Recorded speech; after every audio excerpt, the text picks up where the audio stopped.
आज के मुख्य समाचार। महाराष्ट्र के मुख्यमंत्री एकनाथ शिंदे को फोन पर जन से मारने की धमकी मिली।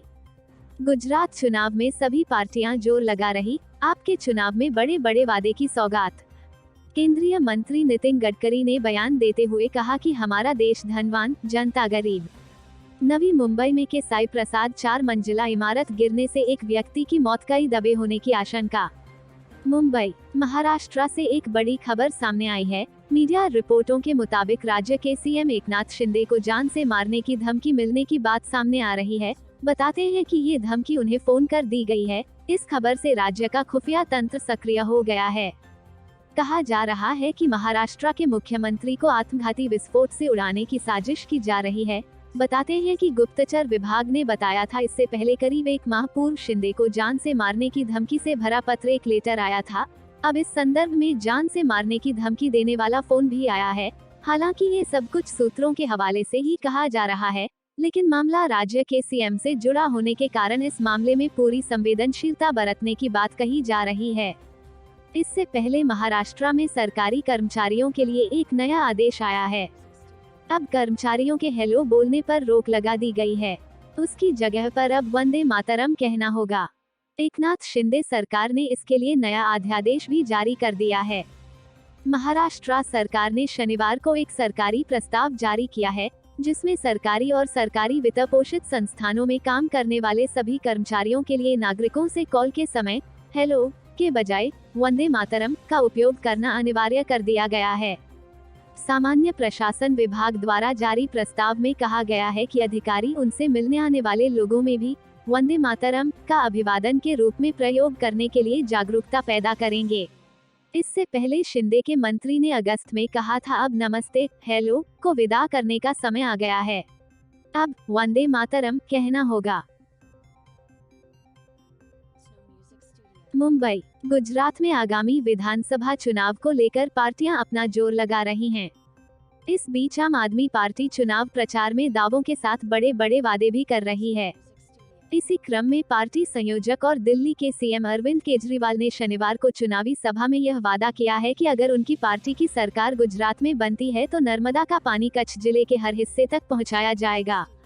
इतना ही, उन्होंने यह वादा भी किया कि आपकी सरकार बनने पर हर गांव में सरकारी स्कूल खोले जाएंगे। सीएम केजरीवाल 2 दिवसीय गुजरात दौरे पर कच्छ के गांधीधाम शहर पहुंचे, जहां उन्होंने आज एक जनसभा में यह वादा किया कि वह गुजरात के सभी जिलों में अस्पताल खोलेंगे। आम आदमी पार्टी की दिल्ली के अलावा पंजाब में भी सरकार है। उन्होंने अपनी सरकार को लेकर बड़े दावे करते हुए कहा, आप शासित दिल्ली और पंजाब में लोगों के बिजली के बिल शून्य आ रहे हैं।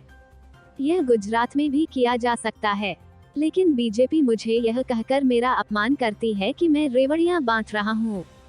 विधानसभा चुनाव जीतने के बाद 1 मार्च से आपका भी बिजली का बिल शून्य हो जाएगा। उनके इस दौरे पर पंजाब के सीएम भगवंत मान भी पहुंचे थे।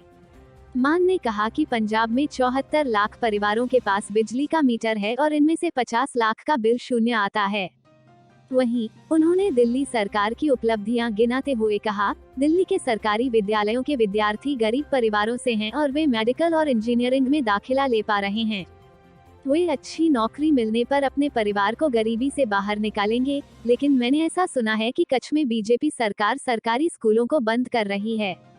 मैं वादा करता हूं कि गुजरात के हर गांव में स्कूल खोलूंगा और कच्छ क्षेत्र के हर कोने तक पानी पहुंचाऊंगा। भगवंत मान ने कहा, दिल्ली सरकार ने पुल के निर्माण से 150 करोड़ रुपए बचाकर जरूरतमंद लोगों को मुफ्त में दवाएं बांटी। तो क्या यह रेवड़ी है? अगर यह रेवड़ी है तो मैं पीएम नरेंद्र मोदी से पूछना चाहता हूं कि लोगों के खाते में 15 लाख जमा करने का पापड़ किसने बेचा था? नई दिल्ली, केंद्रीय सड़क परिवहन एवं राजमार्ग मंत्री नितिन गडकरी अपने बेबाक बयानों के लिए जाने जाते हैं। वो जो भी कहते हैं बिना लाग लपेट के स्पष्ट कहते हैं, इसलिए वो बीजेपी के स्पष्टवादी नेताओं में से एक हैं। ऐसे में उनका एक और बयान सुर्खियों में है। उन्होंने बड़ा बयान देते हुए कहा कि हमारा देश धनवान है पर जनता गरीब है। आज भी भारत की जनता भूखमरी, गरीबी, महंगाई, बेरोजगारी से त्रस्त हैं। भारत विश्व की 5वीं सबसे बड़ी अर्थव्यवस्था है।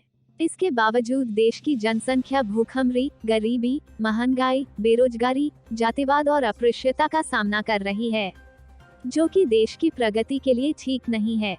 केंद्रीय मंत्री ने कहा कि देश में गरीब और अमीर के बीच गहरी खाई है, जिसे पाटने और समाज के बीच सामाजिक और आर्थिक समानता पैदा करना जरूरी है। समाज के इन दो हिस्सों के बीच खाई बढ़ने से आर्थिक विषमता और सामाजिक असमानता की तरह है। मुंबई, नवी मुंबई के बोनकोडे गांव में स्थित साई प्रसाद 4 मंजिला इमारत गिरने से एक 28 वर्षीय व्यक्ति की मौत हो गई है। उसका शव रविवार सुबह मलबे से फायर ब्रिगेड के जवानों ने निकाला। इस घटना में अभी कुछ और लोगों के दबे होने की आशंका है। राहत कर्मी बहुत ही संभल कर मलबा हटाने के काम में लगे हैं। फायर ब्रिगेड के अधिकारी पुरुषोत्तम जाधव ने रविवार को पत्रकारों को बताया कि इस बिल्डिंग में 30 परिवार रहते थे। बिल्डिंग जर्जर हो गई थी, इसलिए सभी परिवारों को पहले से हटा दिया गया था। शनिवार को देर रात बिल्डिंग अचानक गिर गई। इसकी सूचना मिलते ही फायर ब्रिगेड की टीम रात को ही मौके पर पहुंची, लेकिन अंधेरा होने से मलबा हटाने का काम आज सुबह शुरू किया गया। मलबा हटाने के दौरान एक व्यक्ति का शव मिला है, लेकिन अभी इसकी पहचान नहीं की जा सकी है। पुलिस के अनुसार कोपर खिरने में बोनकोडे गांव के शिवाजी नगर इलाके में स्थित साई प्रसाद 4 मंजिला इमारत 50 साल से अधिक पुरानी थी। इस बिल्डिंग को जर्जर होने की वजह से खाली करवा लिया गया था, इसलिए मलबे में दबे में होने की सही जानकारी नहीं मिल पा रही है। Bureau report, Mumbai.